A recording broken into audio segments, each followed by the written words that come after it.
Білім көкжиегінде өзіндік орны бар аймақтық педагогикалық ізденіс газеті педагогтардың кәсіби құзыреттілігін арттыруға, шығармашылықтарын шыңдауға үлкен үлесі мол. Жас ұрпақтың келешегіне жол ашатын баспасөз айнасы.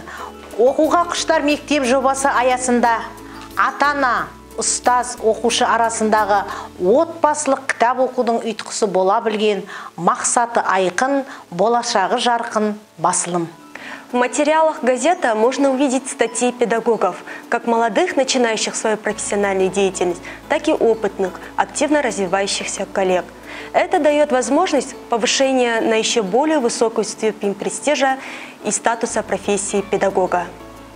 Өз өлкенді тануға, үнемі инновациялық жаңашылдықтарды білуге, жаратылыстану бағытында құнды идеялар мен математикалық шешімдерге қатысты педагогикалық әдістемелік нәтижеге бағытталған материалдарды, ғылыми озық ойларды осы ізденіс газеті арқылы қажеттілігімізге жаратамыз.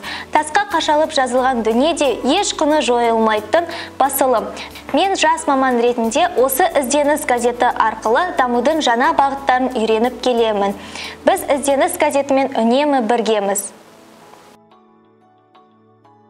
Ұлтымыздың ұлы ұстазы Ахмет Байтұрсынұлы газет халықтың көзі, құлағы, һәм тілі деп дөп басып айтқандай, ұстаздардың ұстанымына айналған ізденіс газеті мұғалімдердің ақылшысы, жанашыры әрі сырласы.